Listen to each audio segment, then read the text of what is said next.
भारत के इतिहास में वह समय जब वेदों की रचना हुई, समाज का निर्माण हुआ और आर्यों ने भारत में अपने जीवन को व्यवस्थित किया, उस समय को वैदिक काल कहा जाता है। इसको दो भागों में बांटा जाता है। प्रारंभिक वैदिक काल, ऋग वैदिक काल 1500 से 1000 बीसीई, उत्तर वैदिक काल 1000 से 600 बीसीई। आर्य मध्य एशिया से भारत आए। प्रारंभ में पंजाब और सरस्वती नदी के क्षेत्र में बसे, धीरे धीरे गंगा यमुना के मैदानों की ओर फैल गए। शुरू में छोटे छोटे जन ट्राइब्स में रहे थे।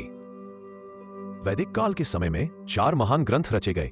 ऋग्वेद सबसे प्राचीन, सामवेद, यजुर्वेद और अथर्ववेद। इसी काल में समाज 4 वर्णों में बंटने लगा: ब्राह्मण पूजा शिक्षा ज्ञान, क्षत्रिय राजा सेना रक्षा, वैश्य व्यापार पशुपालन खेती, शूद्र सेवा कार्य।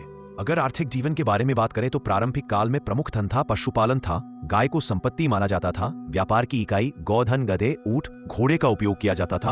उत्तर काल में खेती विकसित हुई। लोहा आयरन मिलने से खेती बढ़ी। स्थायी गांव और बड़े शहर उभरने लगे। इस समय ये लोग प्रकृति की पूजा करते थे।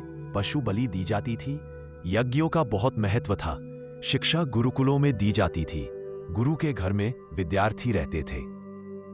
अगर इस समय की मुख्य विशेषता बताऊं तो इस समय वेदों की रचना की गई, जो भारत का आध्यात्मिक आधार बना समाज विकसित हुआ। राजाओं का सत्ता बढ़ी। पशुपालन से खेती की ओर परिवर्तन। वर्ग प्रणाली बनी, वर्ण व्यवस्था। बड़े जनपद और राज्य उभे। गुरुकुल शिक्षा और यज्ञ परंपरा शुरू हुई।